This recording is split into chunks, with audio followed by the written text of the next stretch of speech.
ইসরায়েলে হাইপারসনিক ক্ষেপণাস্ত্র ফাত্তা-1 ছুড়েছে ইরান। ইরানের Islamic revolutionary guard corps IRGC বলেছে, তারা গত রাত্রে ইসরায়েলের দিকে হাইপারসনিক ক্ষেপণাস্ত্র ফাত্তা-1 নিক্ষেপ করেছে।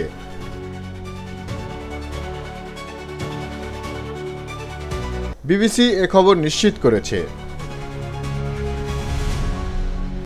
2024 সালে 1 অক্টোবর ইরান যখন ইসরায়েলে হামলা চালিয়েছিল, তখন তারা বেশ কয়েকটি ফাত্তা-1 ক্ষেপণাস্ত্র ছুড়েছিল।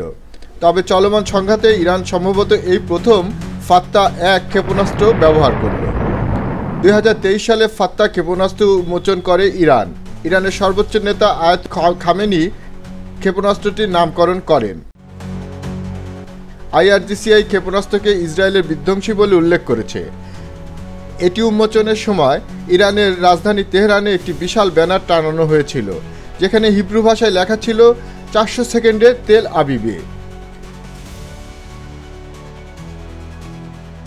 আইআরজিসি ফাত্তা ক্ষেপণাস্ত্রকে হাইপারসনিক দাবি করলেও সামরিক বিশ্লেষকরা এর প্রকৃত হাইপারসনিক ক্ষমতা নিয়ে সংশয় প্রকাশ করেছেন।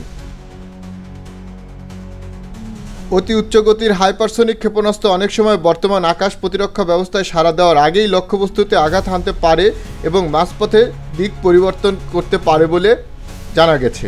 রবিউল রানী, স্পষ্টবাদী ডেস্ক।